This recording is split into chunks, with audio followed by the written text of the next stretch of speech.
Selamun aleyküm. Bugün miladi 13 Nisan 2022 Çarşamba, Hicri 12 Ramazan 1443.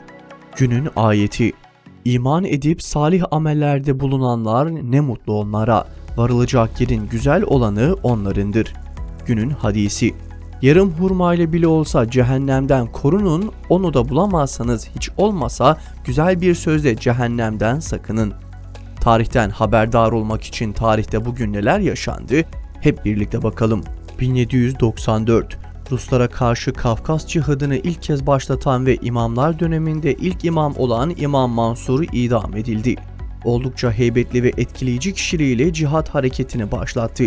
Dağıstanlılarla birlikte dünya Müslümanlarını Ruslara karşı harekete geçmeye davet eden İmam Mansur, kendisine katılan 10.000 kişilik bir kuvvetle Ruslara başarılı darbeler indirmeye başladı.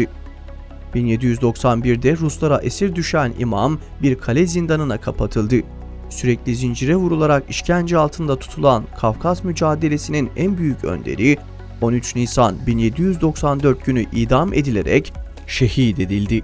1909 31 Mart olayları yaşandı.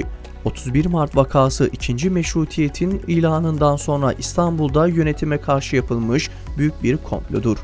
Rumi takvimine göre 31 Mart'ta vuku bulduğundan 31 Mart vakası dense de miladi takvime göre 13 Nisan 1909'da gerçekleşmiştir. İddiaçıların bir komplosu olan 31 Mart vakası sonrasında iddiaçılar ülkede kontrolü tamamıyla ele alıp Filistin'i Yahudilere satmayan Sultan II. Abdülhamit'i tahttan indirdi. 1919 Kars Ruslar tarafından işgal edildi. 1919 Büyük Britanya askeri birlikleri Hindistan'da 379 silahsız göstericiyi öldürdü. 1975 Lübnan'da iç savaş başladı. 1975'te başlayıp 1991 yılına kadar fiili bir şekilde devam eden Lübnan İç Savaşı, uzmanlarca dünya tarihinin en karmaşık sorunlarından biri olarak tanımlanır. Lübnan'da iç savaş 1991'de resmen sona erdiğinde 150.000 kişi ölmüştü. 2014 Tunus'un devrik Cumhurbaşkanı Zeynel Abidin bin Ali, 2011'de devrim sürecinde göstericileri öldürmek ve yaralamakla suçlandığı davada müebbet hapis cezasına çarptırıldı.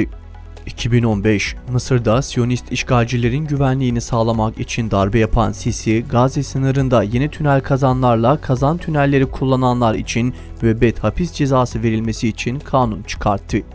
2016 Mısır'da darbe döneminde 7420 sivil askeri mahkemelerde yargılandı. İnsan Hakları İzleme Örgütü'nün raporuna göre bu sivillerden 86'sı çocuk. Orduyla ilgisi olmayan davalarda da akademisyenler ve öğrenciler askeri mahkemelerde hakim karşısına çıktı. 2018 28 Şubat davası sonuçlandı. Karara göre aralarında İsmail Hakkı Karadayı, Çetin Doğan, Çevik Bir ve Kemal Gürüz'ün bulunduğu 21 kişiye müebbet hapis cezası verildi. Ancak 21 sanığın yaştan ve sağlık sorunları nedeniyle tutuklanmayacakları belirtildi.